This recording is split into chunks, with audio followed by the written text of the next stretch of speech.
So anything that you're doing, do it with focus and in the present moment. So I think that's a really important thing besides eating healthy and exercising, all of those things, which are also equally important. It's really important to be present in the moment of whatever you're doing and in any given moment of life. Welcome, ladies and gentlemen, to Talk Junkies, where we are in the Midwest. And I just want to first say Happy Mother's Day to my beautiful wife, Carrie Ann. She is amazing. She does so much for me and my family, and so much for my two daughters that there's not enough words for me to say how much I love you, Carrie Ann. So thank you very much for being a great mother. We have actually a mother joining our show today. I don't know if they're celebrating Mother's Day in Australia, but that's where our guest is from today, and that's where she resides, and that's where she's at.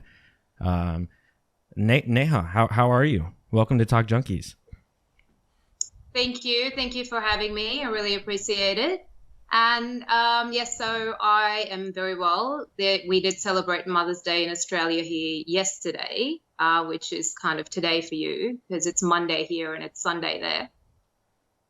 So I had a lovely Mother's Day. I have a young 2.5-year-old boy, and he surprised me with a Mother's Day present and Mother's Day songs, and of course my partner as well, who initiated all of the process, which was great. I had a beautiful Mother's Day. Thank you. You're welcome. Happy Mother's Day to you.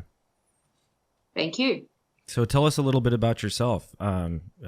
We talked a little bit before the show about how we came to meet, but let our viewers know who you are.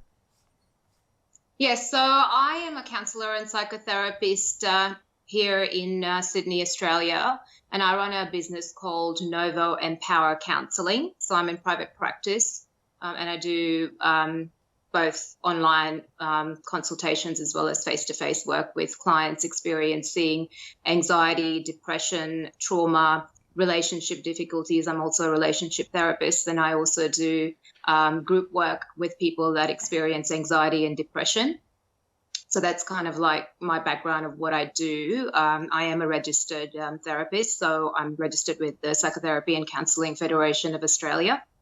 So I work in the areas of things that I mentioned before, and I specialize in the work of trauma and relationship issues.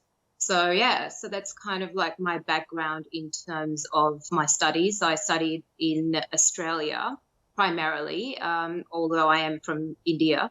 I came to Australia when I was about 19, which was almost 16 years ago. So it just tells you how old I am.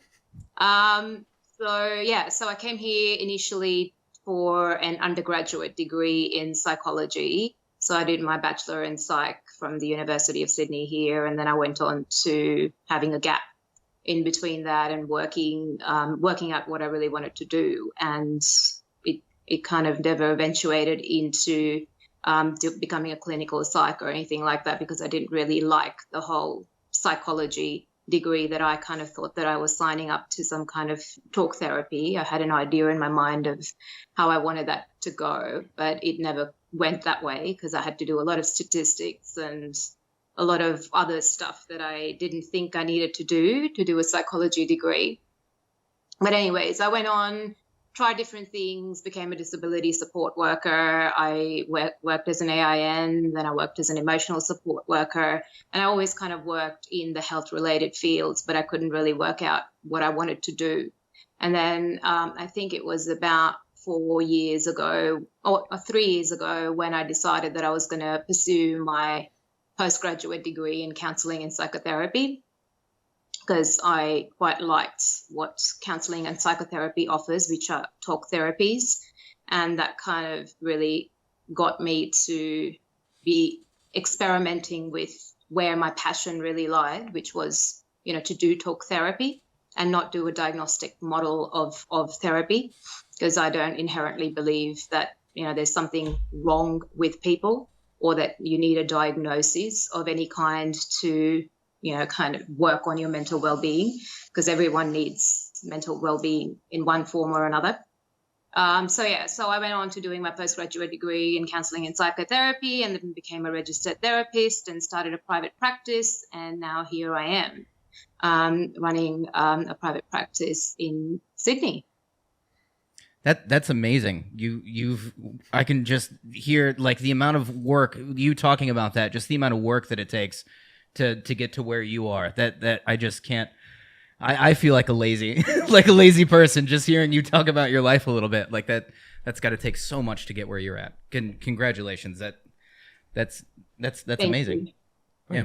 A big part of that's impressive is the drive to actually help other people. Because I originally went to college for psychology, and then realized that I couldn't be a counselor. I couldn't do any of those things because didn't care or was bad at helping other people, and then changed it to marketing because I still liked analyzing how people's brains worked, but probably not for the right reasons, for like advertising and selling stuff to them, not so much for helping them do better in life. Yeah. Oh, definitely. I totally hear what you're saying. It wasn't something that I was ready for either. I was 19 years old when I decided to do my degree in psychology.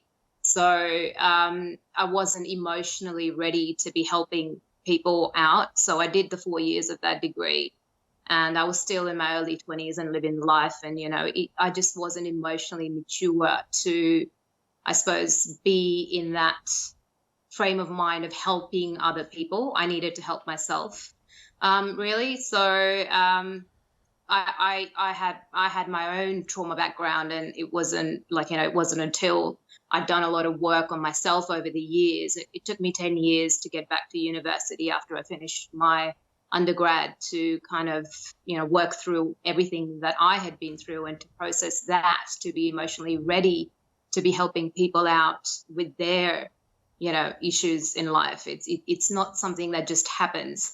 It's something that you kind of you have to work on yourself before you can work on anybody else. So, so I took a lot of time out to work on myself before I was emotionally ready to be helping people. That never even crossed my mind that you would have to be okay with yourself and work out issues before you can help out other people. I think that's I don't know. That's weird for me to think. Like, I think the maturity aspect is a big part of it too. A lot of people go in wanting to do these things, like you said, at 19, or me wanting to do it at like 18, same kind of thing. And then I realize I'm like, man, I'm still a kid. Like, I'm still trying to go around and drink and cause problems and stuff, at 18, 19. Like, the thought of, doing something productive and helping my fellow man was just not there.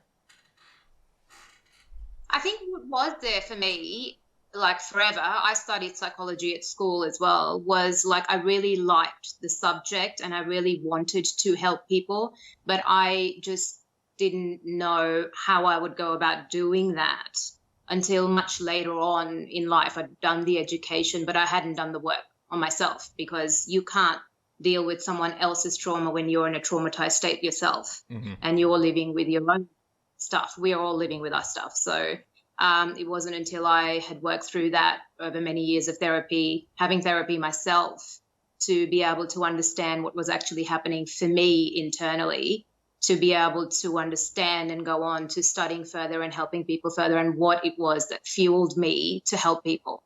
So I always had the knowing that this is what I wanted to do, but I just never felt ready until, a lot later on, like I said, until I had worked through my own stuff. Gotcha. For sure. Well, I think we're all battling. I mean, I think in all parts of the world, mental health is definitely a big issue within the world in a whole. And I think that's, what we're going to talk about in the podcast tonight. And I hope that you can enlighten us on some information, because it's something that we really haven't really talked about in Talk Junkies. Vaguely a little bit, but maybe not in depth the way that we're going to tonight. Not really. Well, I don't even think it's just Talk Junkies. I think in general right now there's kind of or not just right now, but in the past as well, there's always been a stigma with mental health where you're not allowed to talk to it. You're weak, or talk about it. You're weak if you talk about it. Even what you were saying earlier about the whole, you don't really so much believe in the diagnosis part, but the fact that every individual needs. I mean, you work out your body, you go to the gym, you do stuff like that, you keep yourself in shape. Why shouldn't you also keep your mental health in shape? But there is that stigma behind it where people don't want to talk about that. So my question for you now would be, again, I like to get to the origins of it. Are you able to go, deep into history and kind of explain, maybe, I'm sure mental health's always been an issue, but when it started presenting itself? Yeah, I've given this some thought because I'm not a very history orientated person, right? But I did do some research on, where did the whole idea of mental health start from? And the whole concept of mental health really started from the mental hygiene movement, which was initiated in the early 1900s, I think in 1908. And that was initiated by consumers of psychiatric services and also professionals interested in improving the conditions and the quality of treatment for people living with mental disorders.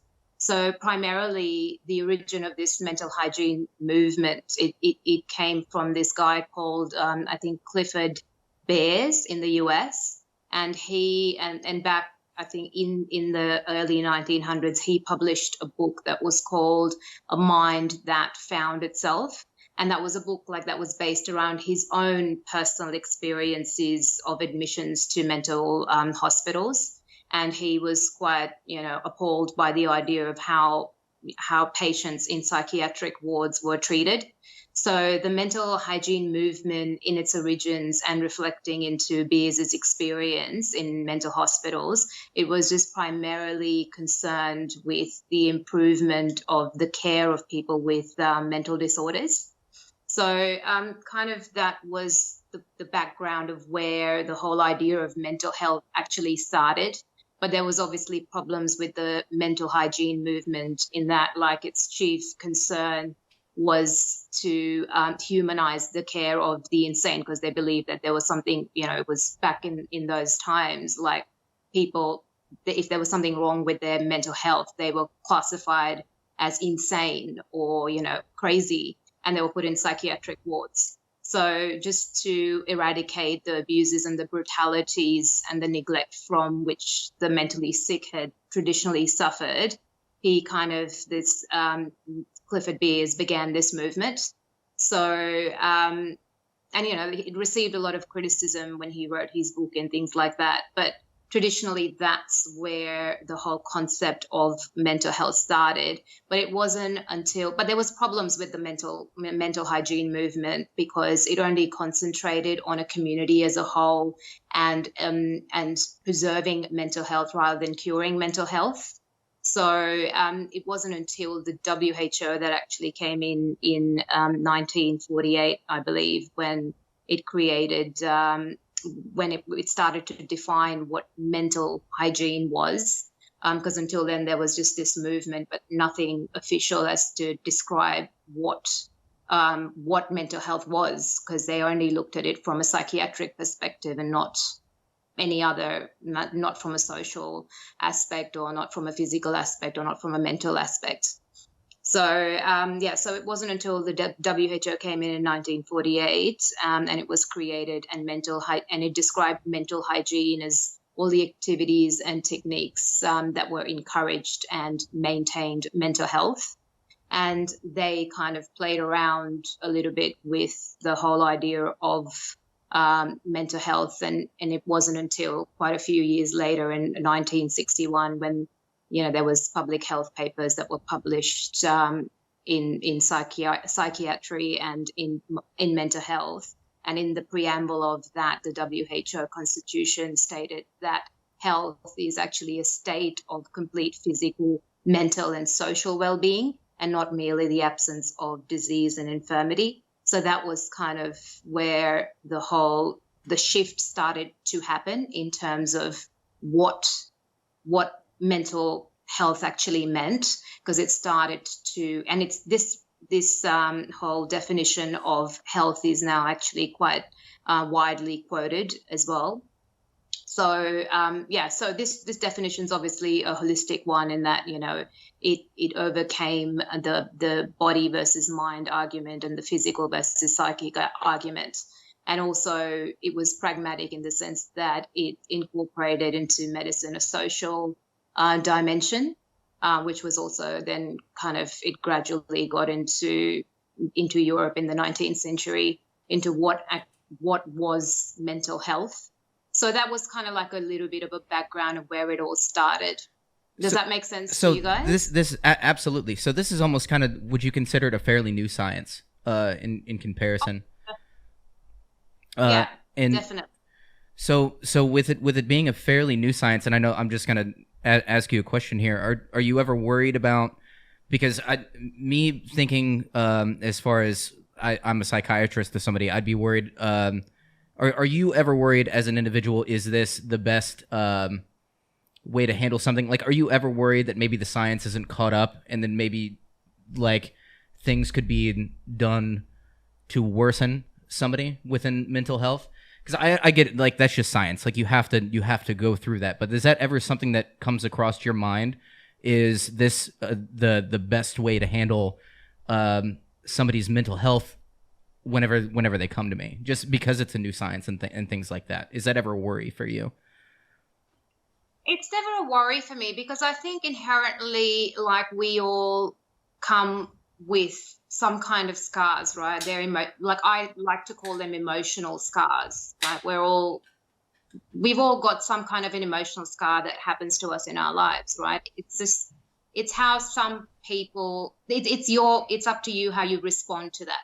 And of course, when it's a childhood scar, it shapes your brain, and it shapes the way that you sort of function as an adult and what you grow up into. It actually changes your whole brain chemistry, and a lot of neuroscientific research now actually shows you in an MRI scan how trauma affects your brain. So, and with that comes, the assessment of the different psychiatric disorders.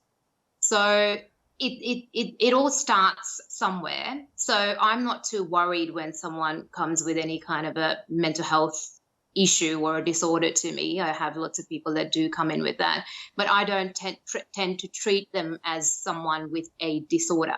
It's just they're human, and everyone's got issues, and I like to get to the root of the issue with talk therapy, because I think talk therapy, along with medication if that is required, works really, really well for a lot of patients.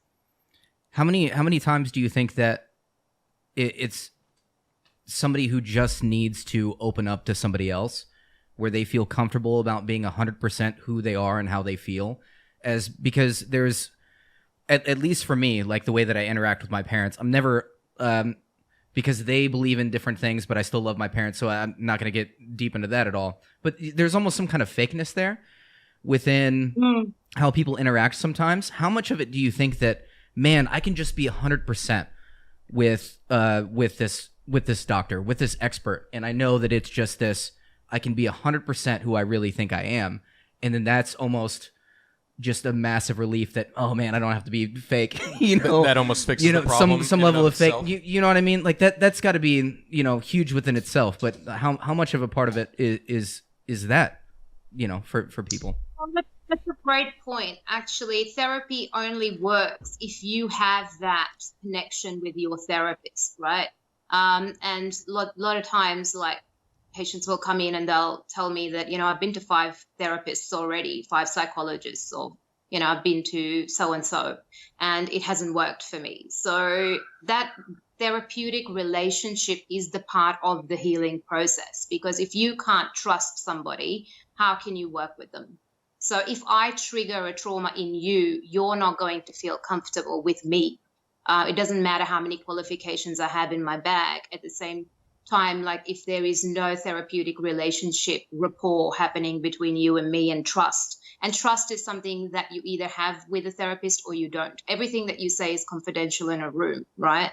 But at the same time, it's how a therapist makes you feel is what actually helps in the healing process. And research will tell you this, that a traumatized brain, all it needs is a trusting, healing relationship first and foremost, because that's what's absent in trauma.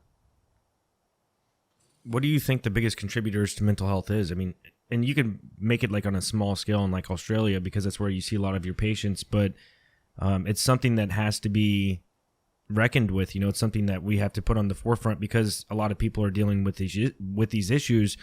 Like how do we go about it? How do you go about what? Just dealing with mental health? Yeah, just like in Australia, how detrimental is it to the Australian population with mental health, and how do you attack it? Yeah. Oh, there's like the research in Australia says that, 1 in 5 people are going to experience anxiety or depression at some point in their lives. That's the statistic in Australia, and I'm pretty sure it's quite high in the US as well. So everyone is we're living in a pretty stressed world these days. Everyone's trying to get to something. We're all on a treadmill going somewhere, but going nowhere really. You're trying to achieve outside of yourself.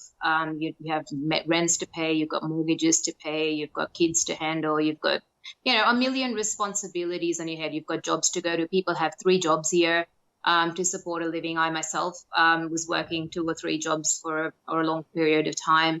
So, I get that we're all living in a pretty intensely stressed state at all periods of times, and that's bound to run your tank on empty, and you are going to break down in that sort of a state where you're constantly running. You're running on a treadmill, like I said. So so the statistic in Australia is pretty high in terms of what people come in with. There's 1 in 5 people at some point in their life they're going to experience anxiety and depression.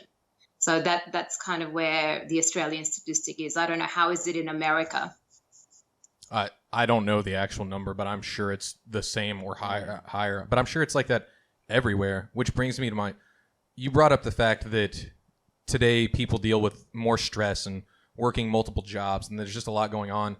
And then just in your opinion, and I don't think that a single one of the 4 of us has any actual facts on this, but like in an anecdotal opinion, do you think that we're seeing a rise in mental health issues now because of the world we live in, or because you weren't able to diagnose it, or we didn't know much about it in the past? Like years ago, 300 years ago, we didn't really know what mental health was. So do you think it was still do you think it was 1 in 5, but we just didn't know? Or do you think the 1 in 5 is a higher number now because of the world we live in? And this is purely, opinion, but question, isn't it? Like, how do you kind of quantify that? Yes, now I would say that there's more knowledge around mental health now, so more and more people are coming out and saying, yes, I feel this way. But back, in 300 years ago, or even 100 years ago, or 50 years ago, for that matter, like, people weren't talking about mental health. They didn't even know what mental health was. They just thought that was the way that you had to lead your life. If you had a disappointment, if you had an issue, if you had a problem, you just shut up and put up and move on. Nowadays it's more acceptable. Let's say with the Are You Okay movement, whether it's the mental health week or the month or whatever it is, that people are celebrating mental health in a way where it was never given any kind of thought to before, or even looked at as a problem. It was just something that people lived with, and that's what they did. It's the same as back in the day when women's rights were very different to men's rights. So women did the normal things that they did. They were homemakers, and they gave birth to kids, and they brought up the children, and they stayed at home, whereas the men went outside and were the main breadwinners. So it's kind of changed over a period of time as to how we view mental health and how we accept mental health in our society. So in relation to that, and also there's more research being done on all of this. So there was no research being done back in the day on what mental well-being and what mental health really is, and how it affects people on a day-to-day basis, and what causes their behavior patterns, or how they deal with those behaviors in their day-to-day lives. It's really definitely. It's really. Yeah. I'm sorry to interrupt you. It's really frustrating for me to see, like, somebody can talk about their blood pressure medication and out in the open, and nobody ever gets judged for that. But then somebody has to hide the fact that they're on some, because that's almost like a sign of like weakness. But it's all interconnected. That at least that should be my thought. That it's mental health is the same thing as your body, but nobody. It's harder for people to come out and talk about the fact that they're on whatever, an antidepressant, or they need demedication or whatever it is, to where it's almost like they're ostracized because of that. And I know it's probably less common. I'm sure it was worse, and I'm sure it's getting better, would be my thought. I'm only 29 years old. I don't have I'm sure it's getting better on that range, but I still never understood that. Like, you should be able to take care of yourself, mentally too. It's all the same. Like, maybe older generations have issues with it, but no, I never understood that. I think we'll see it become better in like 50 years from now, but yeah. I mean, there's still a lot of stigma attached to it. It's not like it's disappeared, like you said. It's more accepted now, but that doesn't mean that it's disappeared. People still don't like to tell anybody that they're on antidepressants or that they're going through a hard time, and they still have this whole view on how they should just be able to deal with this and just move on with it. But and that's what I find kind of interesting, that, but a lot of people are kind of also coming forward now to therapy. They're accepting therapy as something that, they would never venture into before, like when I was younger, I never went to a therapist. It wasn't until much later, 20, 30 years later, that I decided that I wanted to go see someone for my own issues, because I wasn't brought up that way. We weren't brought up to believe that, we just children in general, children are just told, come on, you should be tougher than that. You shouldn't cry about this. You shouldn't feel this way. Or however, our parents best thought how they should bring us up. They did their best because they didn't know any better. But now, there's a lot more awareness around parenting. There's a lot more awareness around mental health. There's a lot more awareness around the needs of kids, which is where it all really starts. And, it doesn't develop into anything until it starts at a very young age. And you've got to kind of be paying attention and notice what's happening to your children. If you have children, you need to have the responsibility of paying attention to those children as well. So I think that it's really important how you bring up a child, what they are exposed to, and also how you interact with them, and how much do they trust you. Trusting relationships are formed at a very young age. So that's your job as a parent, to be present. And then that comes into a whole nother area of attachment styles and attachment theories of how children form attachments and how they grow up into adulthood with different attachment styles, and how that interferes with relationships and the whole. Yeah, it's a pretty big topic if we were to get into that. Do you think how it plays? I'm sorry. Do you think that parents sometimes almost are too worried about that? And they will almost try too hard, and then it's almost unnatural and negatively affect a child as well, because they try too hard to totally to affect that environment. You can't protect the child too much, and you can't expose the child too much. There's got to be a balance in everything that you do in life, not just parenting. But there's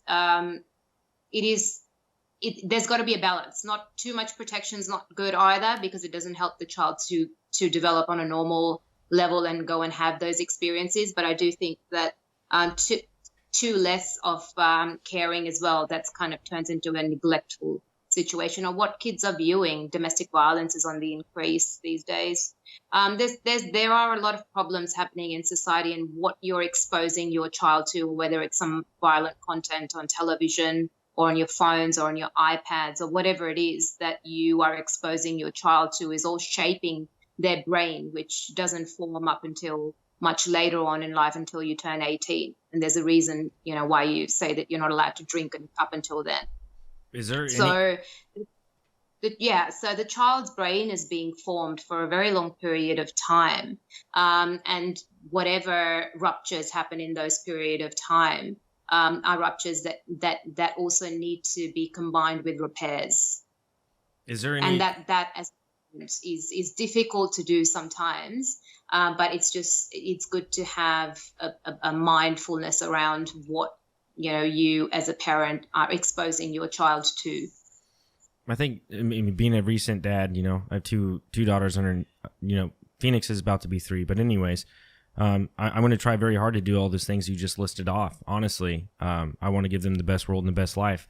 Am I perfect? No, definitely not. But I'll definitely try. But is there any evidence to suggest that it's something you can be born with, like mental health issues, like genetically? Of course there is. There's plenty of research out there, especially with schizophrenia and more mental health disorders. There are genetic bases to how you can develop it and how you can have, it's just like cancer or like any other kind of physical illness that you get. There are predispositions to you getting it, but it's not a definitive. Nothing is a definitive in life. Of course, it also depends on your predisposition. If you're predisposed to it and you have a history in your family of it, there are chances of you getting it, but it doesn't mean that you are going to get it. So if you live with that kind of mindset, it becomes really difficult to navigate through life worrying that you might end up with this. So I don't want to kind of put that in anyone's head that if someone in your family's got it, you are going to get it, sure. That's just something that can happen if there could be a genetic basis for it. And there is plenty of research out there that says that there is. I was going to say, I think it's just like anything else that can be, like you mentioned, cancer or other, you can be genetically if your mother has a shortage of serotonin or norepinephrine or something, there's no reason that couldn't pass on to you in genetics kind of thing. Yeah, that's what I meant. Like, so it's just like any other physical illness that can pass on to you as well if you have a genetic predisposition to it, but it's not necessary that it is going to happen as a guaranteed rule. So it's the same with mental health, same with mental psychiatric disorders as well. If there is a predisposition in your family, you just need to be careful and, kind of catch this early symptoms and take care of yourself in a different way. Because you might experience things or you might notice things at an earlier age, and it's just about catching it then rather than letting it turn into a bigger disaster, later on for yourself. What's your view on the whole, because it sounds like from what you've said that you take more of the holistic approach and more of you obviously very specifically mentioned talk therapy, but I'm also assuming stuff like the whole get outside, do some exercise, eat healthy, that directly affects your mind, your body, and everything like that. And knowing that, what's your view on the other side of things too, such as medication, which I know you weren't interested in being a psychiatrist, but do they have a balance? Is one more important than the other? For what you can say, I know you're also in the medical field, so you can't come out and be like, this is BS, this doesn't work at all. I don't care what anybody but.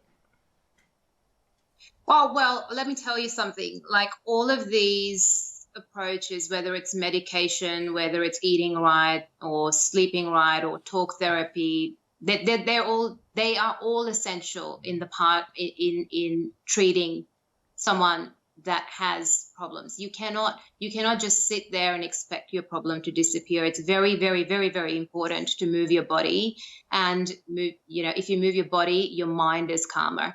And there's a lot of scientific research behind calming your nervous system down when you do get anxiety. When people experience a lot of anxiety, usually they aren't moving their body, because you can notice that as soon as you start moving your body, endorphins are released in your body, and that brings your anxiety down because it calms your nervous system down. So exercise is such an important part of life. I couldn't stress more on it. I practice it myself every single day of my life. It's like medicine to me. And I've done so since I was a teenager. I've exercised since I was very young. And I think the benefits of, I was talking about how I went on to doing different things. One of the things that I did do, which really, really helped me, was yoga, because I went on to becoming, not only practicing yoga from the age of, I think, 15 or 16, but then on to becoming a teacher in yoga, then running a business in being a yoga teacher and a meditation teacher and all that sort of stuff. So that has such a big role to play in shifting how you feel, and also connecting you with what's happening on the inside rather than just living, on the outside. So it's definitely, one of the most important things in any kind of therapeutic approach. Movement of body is really important. It doesn't matter what your issue is, but, you can attribute that to your to obesity, you can attribute that to heart disease, you can attribute that to cancer. You talk about anything, it's the same as with mental health as well. You need to move your body in order to, feel what's actually happening inside, and to calm what's happening on the inside, because we're just so busy, mind's just running all the time, and you can't calm it without having some kind of an avenue to release that. And exercise plays a really important role in that, along with a healthy diet, of course. And, that those two just go along hand in hand. Absolutely. You can't have, you could have the healthiest mind ever, but if you're living in like a shit body, it really doesn't work out too well. Exactly. If you're just, if you're lethargic and just eating crap all the time. How dare you, Jesse? No, yeah, I'm no. just kidding. No, I've been in quarantine. I've put on a couple pounds, so I can't speak too much to it. But I have another question for you. We had a guy on who talked about psychedelics a little bit, and I know you probably can't get too specific with anything, but do you think psychedelics have any place in helping mental health as far as improvement goes? Because I'll let you take over from there. I'm curious what a professional has to say about it. Whether they have a role in helping you achieve what is it that you want to achieve? So as far as treatment goes, so let's say is it there have been people who have had PTSD from going to war and stuff like that, and there have been studies within the United States that have shown that if you were to trip on psychedelic mushrooms, that it could actually help you with your PTSD and make you overcome it. Mm-hmm. I just want to get her thoughts on it. I don't want your thoughts, Paul. No. She was asking like in what fashion? Just I know. I think to tell you the truth, I haven't ventured into research on psychedelics, and I don't exactly know how to comment on that because I don't want to be promoting something that I don't really know much about. Absolutely. But I mean, what is it that you think psychedelics do to you? I haven't taken them myself, so I'll say that. I know what they do to you in general, to the brain, but what do you, from your perspective, think psychedelics do? Well, I think it has a lot to do with perspective. I think it ends up changing a perspective on something. It, for me, it has not always been therapeutic. But I mean, there has been times in which I can't. I'm not going to go out there and say that, oh man, this is beneficial, because I can't say that. But there have been times to where I felt as though I got a new perspective on something that was very like internal within me, and I felt a lot better. And it wasn't during it. It was almost like after the trip had happened and me like reminiscing back on it. And I was like, oh man, this is how I felt during this. And it like shed some light a little bit on areas of myself that maybe even needed work or something. So that's yeah, that's been my take on it. I don't know. I've said it on the podcast a couple times as far as psychedelics go. Yeah, sure. I don't think that psychedelics did that to you. You have a kind of sense of like, how they made you feel that you had a different perspective. Do you think that you can't practice a different perspective without the psychedelics? Oh, no, absolutely. The guy that we had on who talked about psychedelics was not even using psychedelics. He was using a breathing method. What was that? I forgot about that. What was that called? I'm sorry. I'm blanking out right now. He used the breathing method that allowed him to simulate a state that a psychedelic would do, because he wouldn't come out and promote psychedelics directly, but he said that using this breathing method, and he said that you needed hypotropic or something like that. Yeah, that sounds right. Yeah, but he said like nearly stimulated certain things within the brain. I don't know. We'd have to have him back on. I don't know. He was an expert on it, but it was very intriguing. But that's what he talked about. And I feel like I got to talk back to the idea of breath work, right? The idea of breath work being really important to calm, like I was saying, the nervous system, and yoga. Those two things together, yoga and breath work together, can actually induce that state in you, which you are probably trying to talk about, which you can get with psychedelics, but that's like a quick kind of shift, whereas yoga and meditation and stuff takes, practice, and it takes time to master that focus. So it's about maintaining a focus on something and not letting the mind wander here and there. And I think that's kind of what happens with psychedelics. and with drugs in general, illicit drugs, that they kind of infuse a state in you which you don't, your senses get heightened because, you feel like, you're in a different frequency. So, I mean, I don't personally use drugs, but I can understand from that perspective how they would make you shift your perspective on how you're viewing things. But those states can be induced just by the regular practice of yoga and meditation, breath work. And yoga focuses a lot on breath work if you kind of really get into practicing it. And it's, now it's being practiced all throughout the world. Initially, it was just an Indian origin thing, and now it's gaining popularity all over the West of what it's actually doing to your body. And now there's so much research on it as well, and how it's shifting and changing how people feel, which is kind of like what everyone's trying to achieve through one way or another, is to change the way that they're feeling. Whether that you do that through psychedelics, or whether you do that through breath work, or whether you do that through yoga or whatever, or whether you do that through running, whatever it is that you do, you're trying to change the way that, you're feeling on the inside, which kind of reflects on that perspective thing that you're talking about. So, I mean, I don't really have an informed view on psychedelics that I could tell you that, one way that I wouldn't support it one way or another.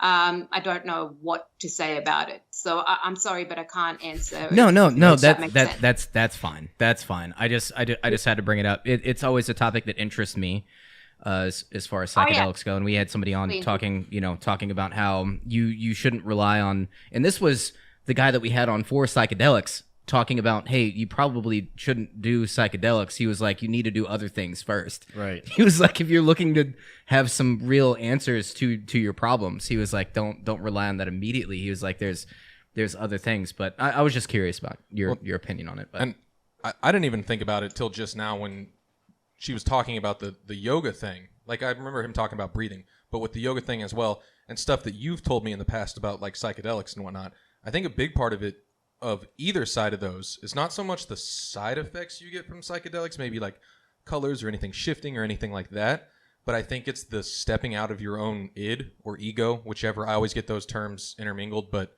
stepping out of yourself for a second, which you can do with breathing and yoga as well, to just kind of calm down and meditate and look at stuff from an outside perspective. So if there was a beneficial side to it, it's probably that part and not so much everything else that comes with it. And this is talking to someone who doesn't have an experience in it, so I don't know. But yeah, I mean, I can tell you that. I mean, I've done years of practicing yoga, years and years and years, and I've spent lots of time, going to noble silence meditations and spending a lot of time in silence and also inside. And it can. I had an out of body experience once just doing that. I didn't need to have a drug-infused kind of perspective on what it would feel. And the other time that I did have an out-of-body experience was when I was giving birth, but you don't want to go there. Yeah, we won't have that problem, so. You won't be going there, so that's okay. But what I'm trying to say is that you can achieve those states by a consistent practice. If you really are committed to practicing something, you can achieve that whole shift in consciousness, because we're living 95% of what you're doing is subconscious every single day of your life. You don't think about how you pour, you're making a cup of tea. You don't think about how you open a door handle. This is all happening how you drive, how you eat. You don't have to think about these things, right? So you're operating from a subconscious mind 95% of the time. You're only 5% conscious. So it's about that's kind of scary. That's really scary. If that's the real percentage, that's very frightening to me. If it's 95% subconscious, that's frightening. 95% of everything that you're doing is subconscious behaviors. So, and they're learned responses. They're already programmed into your brain. And that's why it becomes so hard in therapeutic work to change the patterns, to change that subconscious to what you've been used to for so long. You don't even think about what is happening. And a lot of people, a lot of patients that I see, they're so disconnected from the internal experience, because they're so, they're living so far away from the present moment, the here and now moment, that it becomes so difficult for them to connect to what is actually happening inside. And that's where the work lies in anything. And that's the secret formula that I'm kind of giving to you and to your viewers, is that you need to connect your internal experience with your external experience and not just live in the external. So you've got to bring your mind back to the present moment. In every waking moment, you've got to work on staying awake, because you're actually sleepwalking through your life 95% of the time. I agree with that. So deep. But how far has society drawn us to this, to that type of lifestyle? Because I feel like it's anywhere and everywhere, especially in the West. I feel like maybe Australia. I mean, you live there. I mean, we're, like you said in the beginning of the podcast, we live in a go mentality, and a lot of these things that you're talking about is, I mean, we all have choice and decision to do whatever we want, but at the same time, there are things that we're taught in those development years to consume. Just, do whatever you can do to consume and make as much money as you can to consume. Isn't society the problem? Like when it comes to, 95% of what you just described? I mean, it's nature versus nurture, isn't it? So there's a part of you that's inherently got, certain things that you're born with, and then there is, nature that comes into play. So, nature versus nature. What am I saying? Anyways, I'm confusing myself. But nature versus what nurture. I'm trying to say yes, that's it. I had a bit of a brain freeze there, but yeah. So what I was trying to say was that it's both. It's not one or the other, but that's where that's what I was talking about in terms of being a conscious parent. It's really important in staying present with your children in their developmental years, because those are the most important years. The first 5 to 7 years of your child's life are the most important years of their life. That's where they're forming. And once they're formed, and that's why, there's a reason why they go to school, preschool at 5. That's when you've got to be the conscious parent to help them, to program them in a way that they are living as conscious adults and they're not sleepwalking through their life. So we're all programmed in this way, and we all get brought up like this, but then we ourselves aren't working on ourselves. So how can you make your children work on themselves? You're programming them through your own programs that you've been programmed, and which is, we're all sleepwalking, like I said, 95% of the time. So if you're not a conscious parent, or if you're not a conscious adult, how do you do that for your children? I agree with 100% of that. That's intense, and it's scary, and it makes me want to be the best parent that I can be. That's about as deep as it goes. And it's just, it's hard to be a perfect parent, right? I'm not a perfect parent either. I mean, I can have all the knowledge in the world, and it's sometimes it's really hard for me to be completely present as well. There are times where I'm having a child screaming, and it agitates me, or it's just not something that I can constantly do. If I've got my son here from morning to evening and he's not giving me a break, and he's not sleeping, and he's having a tantrum, and he's having a bad day, I just need a break. So how do you be that constant parent, constantly conscious parent in every moment? And that's the challenge for life as an adult as well in general. We've got to constantly be moving. We're in movement all the time. We're going from here to there. We've got to go from work to go home to the kids. We've got to go cook. We've got to go clean. We've got to, it's a constant struggle. And I think that's where a lot of our problems as a society lie, where we're constantly on the go. What role does technology play in all of this? Like cell phones, iPad? I mean, I feel like that's got to be a big issue. Yeah, I mean, my view on that is like, that's another part of your constant stimulus problem. Like you're constantly wanting to be stimulated by something outside of yourself. There is no quiet time for yourself. So how do you not sleepwalk through life when you're constantly being stimulated on the outside? So that's another problem. Now we have a big, as it is, we had problems in society in general, and then you bring on all these technological advancements on it, and everyone can go onto a YouTube video or listen to a podcast or be on YouTube or, be on social media. It's just, there's endless problems with, people constantly being stimulated. First, it was just the television. You could just turn on the television and turn it off. And that's the only way that you got your entertainment. Now you're open to anything and everything. So there's no time to not be by yourself. You're always with something or someone. So which is someone might be on a screen. It's a constant. No, I think it's really crazy how much we have come to depend on those kind of things. I mean, I remember which you did years ago, Jesse, which is crazy to me.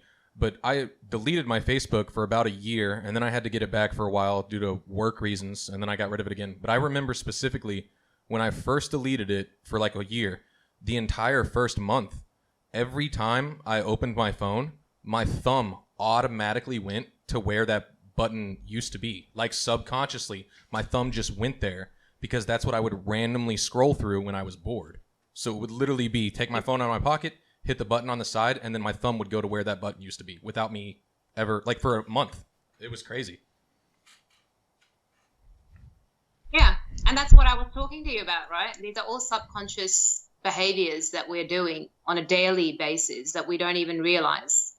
So everything that you're doing, like I said, from driving a car to making a coffee to opening a door to you name it, to having a shower, to whatever it is that you do throughout your day, next time, just from now on, just pay attention to what you're doing. You don't even think about it.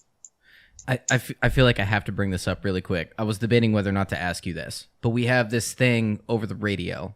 There's this ad that happens all the time whenever I'm listening to like sports talk radio or whatever. And it's this, quit smoking now, come to so-and-so's seminar where they hypnotize you. And supposedly it makes you quit smoking. Worked for my dad. Really? It did? It did. It really did. I don't believe in it personally, but it worked for my dad. That's gotta be some bullshit. I just wanted to know, is there any validity behind hypnotism? And not even just like smoking, but is hypnotism a thing? Or do you even know anything about this? Is this just complete waste of your time? I was literally debating, do I even ask this question? I'm really sorry about this. I'm like, man, I'm gonna sound like an idiot for even bringing this up. It's a great question.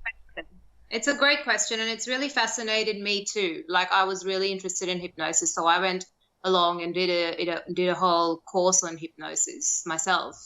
And there was all these people sitting there, and when I did go in there, and it really does work like this, right?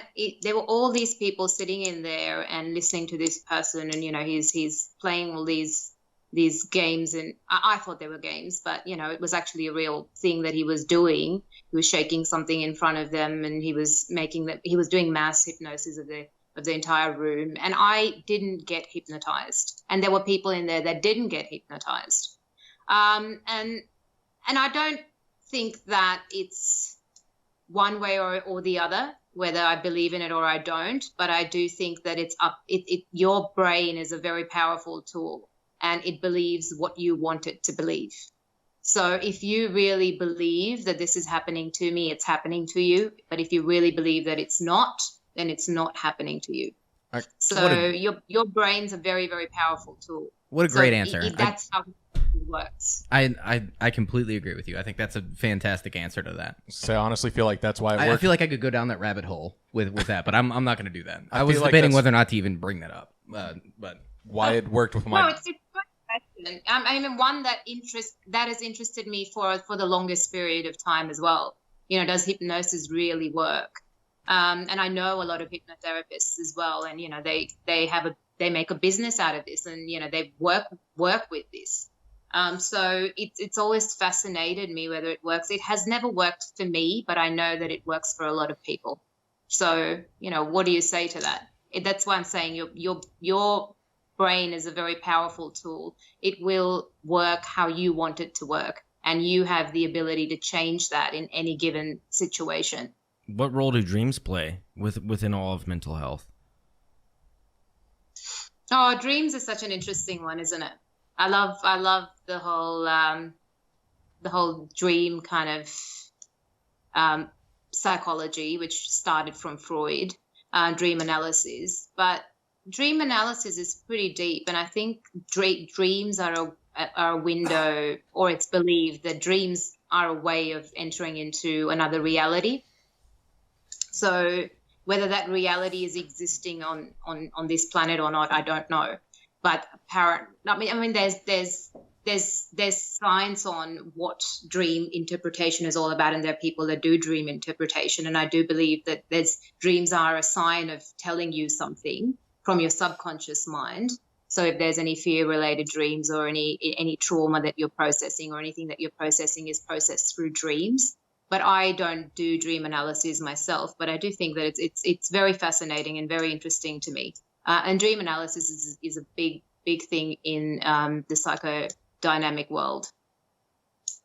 I've always, for the longest time, kind of thought that the whole dream thing was nonsense or BS until a couple of years ago, looked up some stuff on it and realized that, and I still, me personally, my own opinion, I think a lot of it is kind of nonsense, but there are some definite like definitive things that people have realized. Like, for example, they've done studies that people who are under high amounts of stress, a lot of those people have had the same dream of their teeth crumbling or falling out.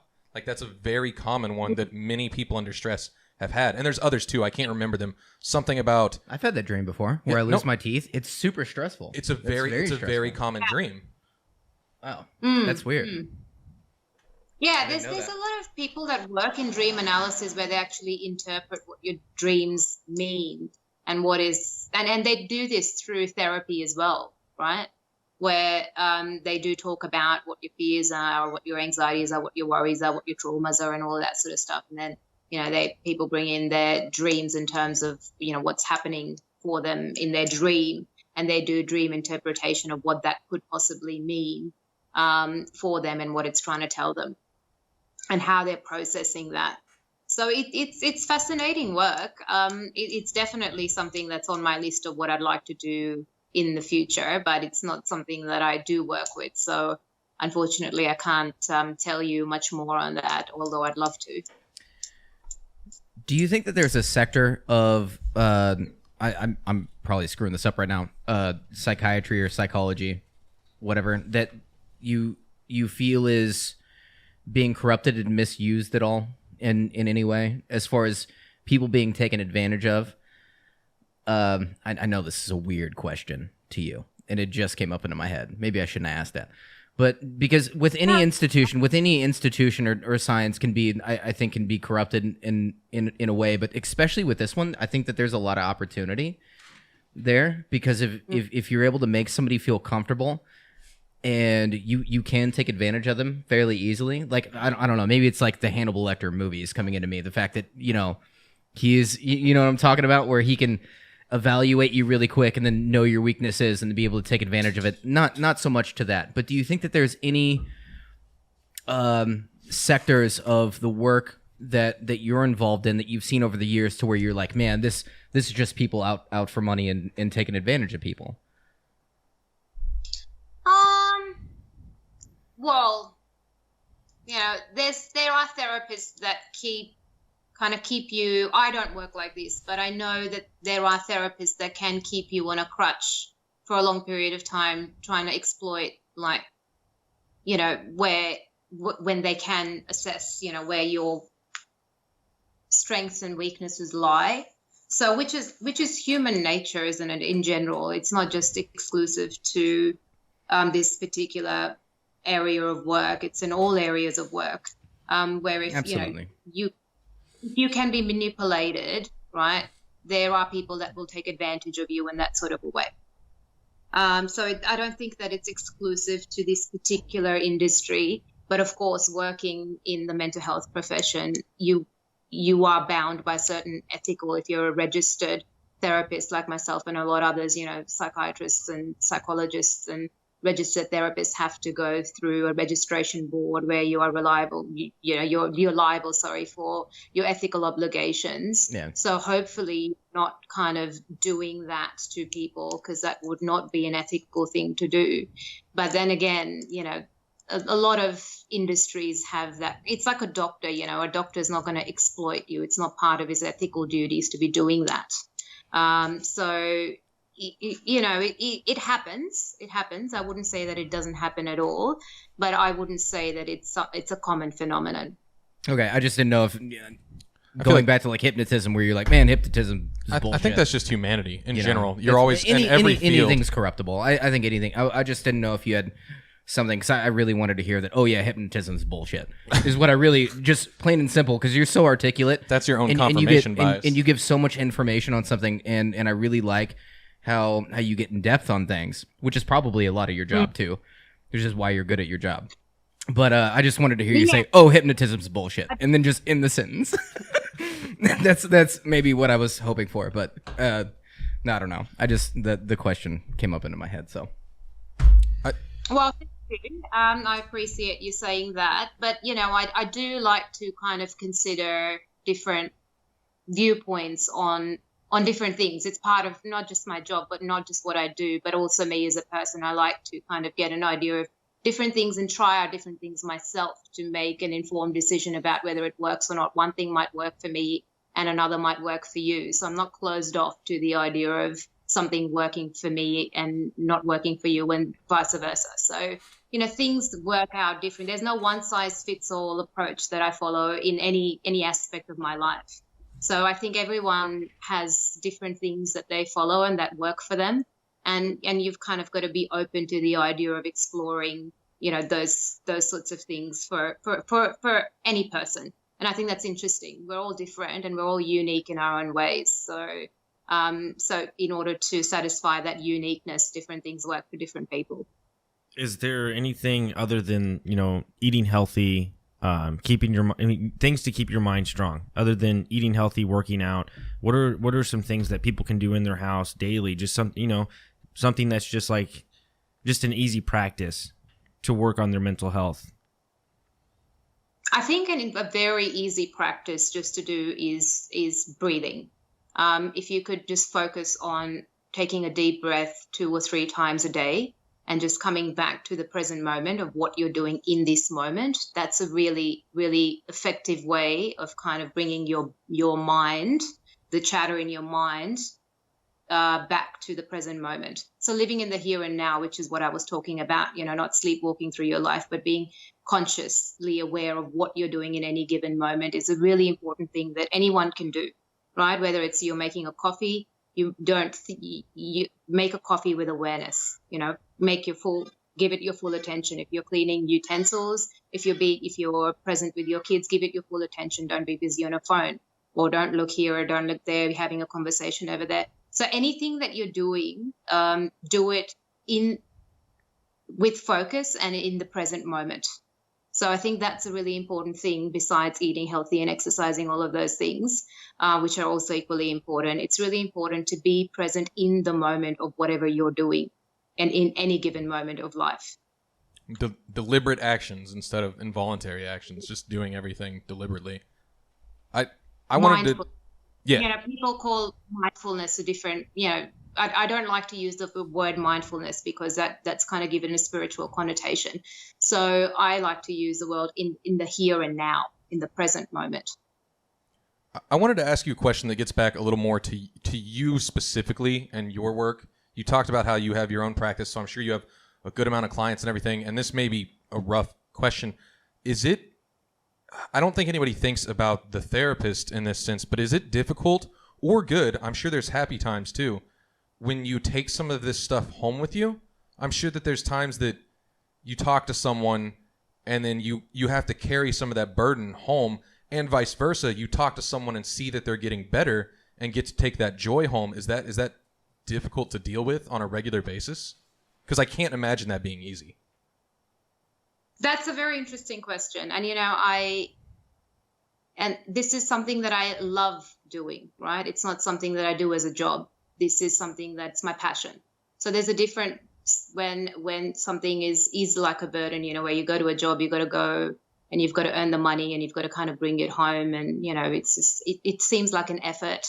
all the time to go to that. And I've been in many types of jobs like that where I felt like it's an effort, but this is a passion. So, and there's a difference when it is a passion and when it is not something that you really want to do, but you're just doing because you have to do. So to me, when I do have, sometimes there's very traumatized clients that come in that tell me, a story that's extremely disturbing for me personally, and I really feel for them. I'm really present in that moment with them, and I really feel for them. And there is something called vicarious trauma that you kind of get, traumatized by the person telling you the trauma story. But over time, I've kind of learned how not to let that affect me. I do obviously have my own supervision and my own psychotherapy to deal with those sorts of issues. Professionally, on a professional level, I have that. So I learned over a period of time how not to let that affect me. So, so over a period of time, it's become a lot better where I don't take all the trauma or all the problems of my clients home. But that's not to say that I don't worry about them or that I don't message them and check in on them and that they're okay. If we have had a difficult session or something that's been difficult in that moment, I do check in on them and I do think about them, and I do I don't worry about them because I know that every individual is okay, and it's part of my professional duty not to take them home on a constant basis. But when I do notice those shifts and changes in my role is to support my clients through whatever they're going through.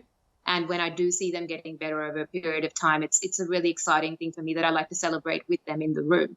So I celebrated with them. So that's how, I derive joy out of that. So it's exciting for me.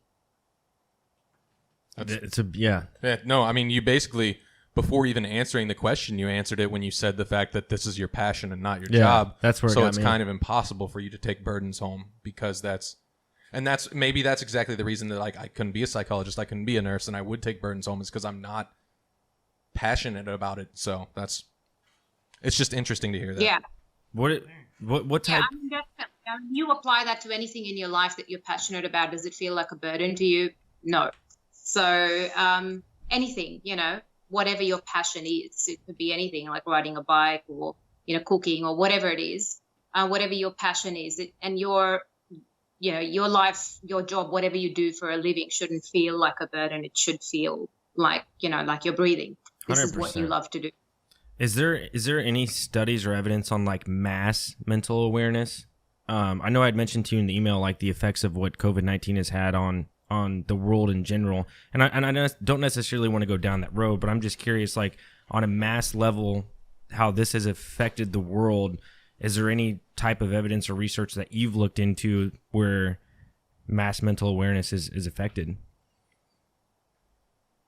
In what capacity? What do you mean mass mental? Sorry, mass mental health. Sorry, on something like COVID-19 happening or a large event something catastrophic that happens that affects a lot of people. I just didn't know if there's any evidence or any research that's went into that.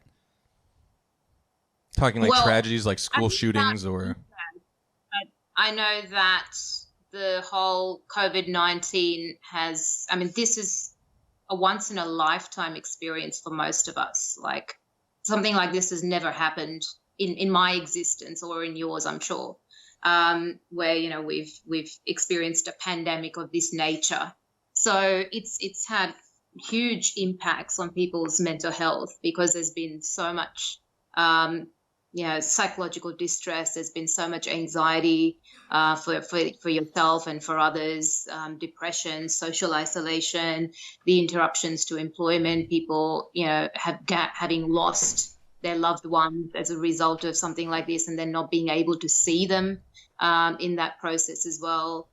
I mean, it's a pretty big thing. The whole pandemic has had huge, far-reaching mental health impacts on, I think, every person on this planet, not just exclusive to you or me, but everyone's been affected in some way, shape, or form or another, and it's kind of changed us all in some way and made us, think about, different things that we wouldn't think about normally.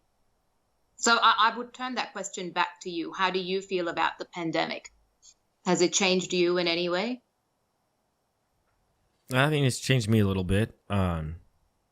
It's made me think about things deeper, and you know, I mean, it's made me want to be a prepper more. I mean, honestly, just as crazy as that sounds, like just being prepared for anything, having food, water, shelter for me and my family for if anything were to happen. I mean, I've always had that inclination. I've always wanted to do that, and I've taken small steps, but this has kind of progressed that more so. But I mean, that's how it's really changed me. I mean, I appreciate the time with my friends like Johnny and Jesse who are here now. I definitely appreciate that more. But yeah, I think that's the big thing. So had far-reaching impacts in everyone's life. It's made you question more. It's made you look at life and how the fragility of life in general. Like something can happen and everything can get taken away from you in just a moment. So as much as we take every breath for granted, you know, it might not come back. And it can just get taken away from you just like that. So whether that's food, water, shelter, job, person, a person that you love, you know, whatever it is, that it can just, it's impacted everyone in one way, shape or form. I think that's the way it hit me the hardest. I haven't really had this like desire to prep like you, Paul, or anything like that. It hasn't really hit me real hard other than me not being at work right now.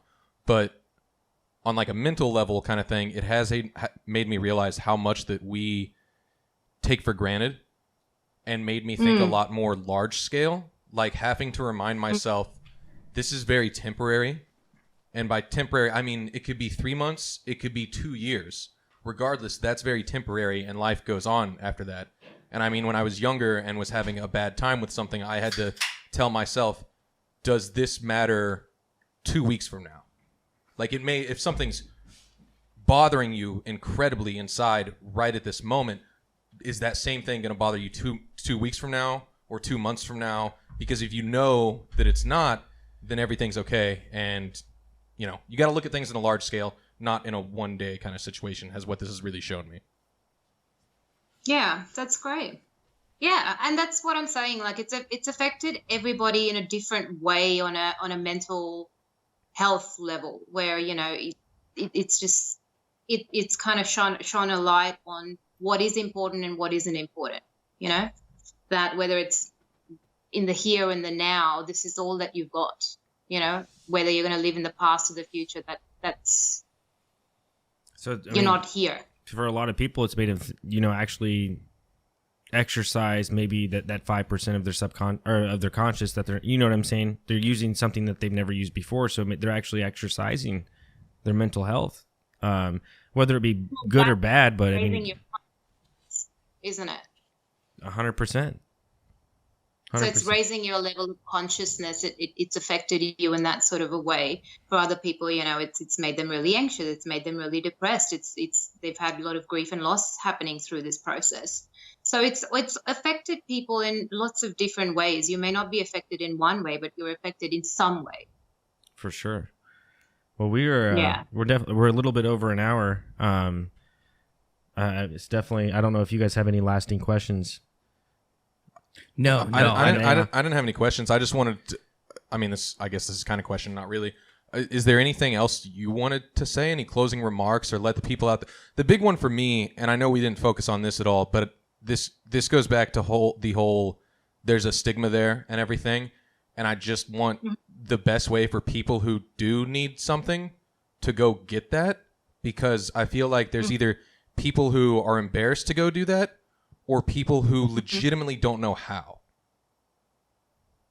And I didn't know if you had any advice on that, on the subject for those people who may either be scared to take that next jump with their mental health, or they don't have the access or the know-how how to do that. Well, that's something it's a very personal one for everybody, right? It's something that you can't force anyone to do. Mental health is something that, you know, you need to think about just as you think about your physical health. So you only go to the doctor when you're sick, right? So why wait till you get really sick to go to the doctor? You can take preventative measures. So I think just if it's something that you really need, then I would encourage anyone out there who needs the help to go get it as early as possible, and don't let something become a crisis for you, where you're only going to therapy in crisis. If you need that, you need to go out and get it, because no one's going to bring it to you. So you have to kind of take that first step. And I know that there's a lot of stigma attached to mental health, and it can be really difficult for some people to, take that first step. But unless you take that first step for you, it's really difficult to get anywhere.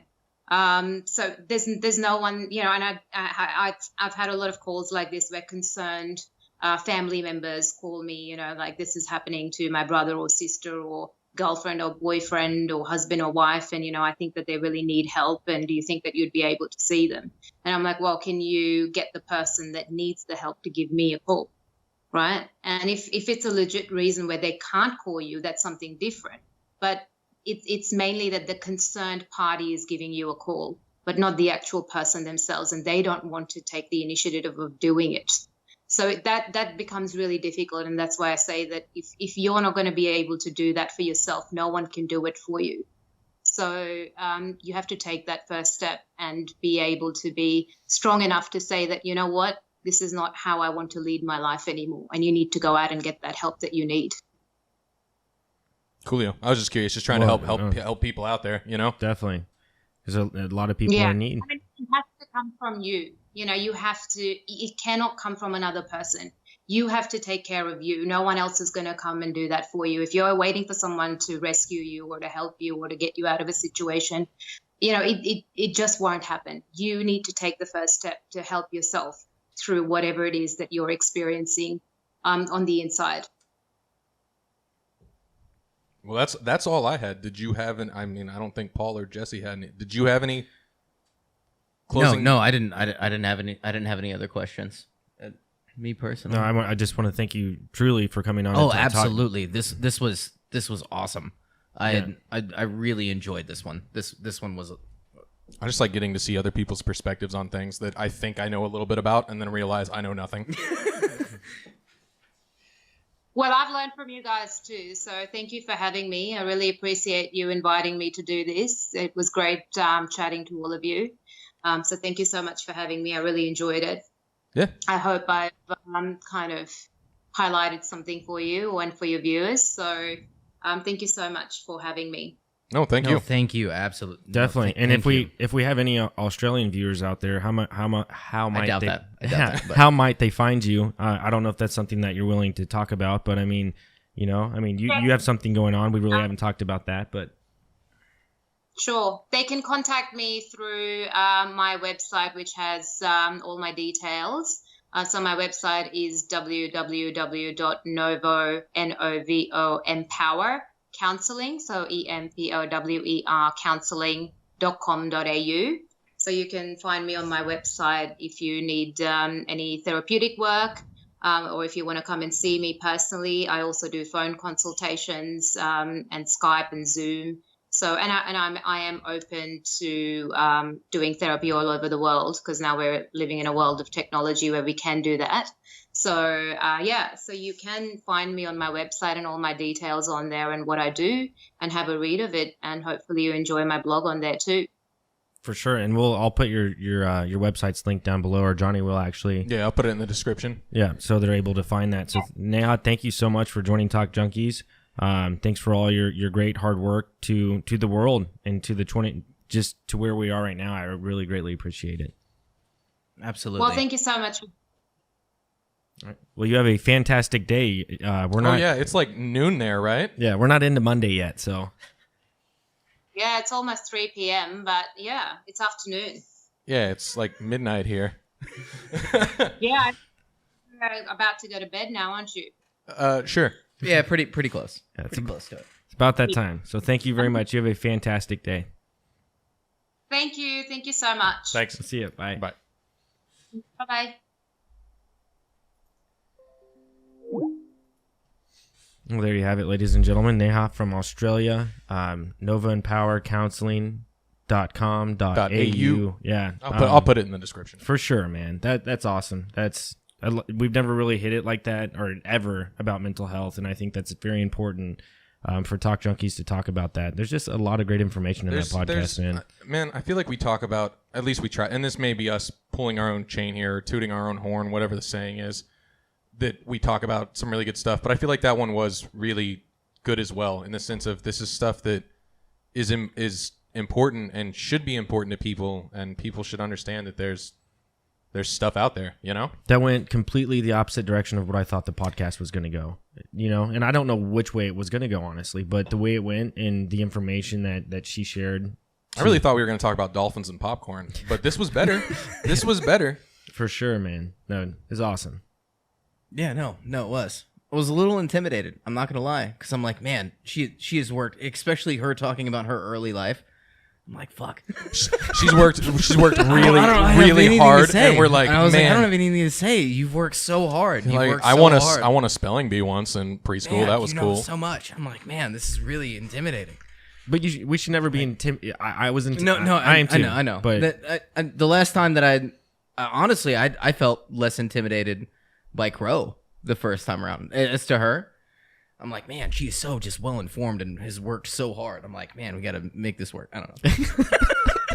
It was that one was slightly nerve wracking. Yeah, but it shouldn't be, man. Like I said, we asked some good questions and she had some great answers, and not necessarily all those answers are true, but the way that she described it, I mean, everyone has to do their own research, man. And she's done a lot of research, and a lot of what she said to me held home and on how to work on my own daily life. So she was extremely informative. I think if there was a single piece that I took out of that, and that I think other people should take out of that, is the whole being aware and not giving up to that 95%, which is something we all do. Yeah. We all live subconsciously at all times, and you can't help it either. I'm not gonna lie. You're gonna do it regardless. Oh yeah. But if you can't be aware of some of it, at least, like she mentioned, being a good parent and that nobody's perfect, the best thing you could do then in that sense is to instill the things in your kids so that 95% subconscious is a good person. Yep. 100%. So that even when they're living subconsciously and they're in autopilot, they're doing things well or good, you know? Mm-hmm. Absolutely. Hope you guys like the show, man. It was a great show. Hopefully you listen to it its entirety, because again, it's a lot of great information, and it pertains to how you live your everyday life. And you know, maybe you have it right. Maybe you know exactly how you're going to live your life, and you don't need help. So then don't watch the video. But anyways, tell them that at the end of the video. Hope you like that video, man. The best thing that you can do for Talk Junkies is share this video, man. Get on Facebook, get on Twitter, get on Snapchat, share the link to this fucking video, man. Zanga, whatever. MySpace, whatever you're working with, man. Whatever, man. Just put this podcast as one of your top tracks in MySpace and add me as a top 8 friend. Yes. You remember that shit? If you get a Talk Junkies tattoo, we'll send you a t-shirt. Yeah, 100%. Not a Talk Junkies t-shirt, though. Just like random Nike t-shirt. The white V-neck. Just the white V-neck. Anyways, share it, man. Share it. Definitely hit that like button, because it's going to help us against the algorithm, which I don't think we're even in that yet, but we're trying completely hard. Let us know in the comments, if you've watched this far and you've seen the end here, let us know in the comments, is there Carl, is there anybody specifically that you would, that we could get on, or is there a subject that we haven't thought of that you maybe want to talk about? Or want us to talk about? 100%, man. We have not been doing that at the end, because normally at the end I'd be like, hey, what do you guys want to talk about? Yeah. Let us know what, obviously, man. And if you're 100% Talk Junkies and you listen to a lot of our podcasts, you know that if you just send us a message. We honestly, in our about, we need to put the Talk Junkies email. That way they can actually start sending us emails. I look at the comments, actually. So do I. I don't reply to them like Paul does. Paul is the one, if you're getting a reply on the comments, that's all Paul. But I do look at them, though. I see everyone. Some people just would rather email. I'm just saying, let's give them options. Yeah. But anyways, hit that like button as well. So yeah, share it. Hit the like button to all our junkies out there. Stay fly and ring the bell.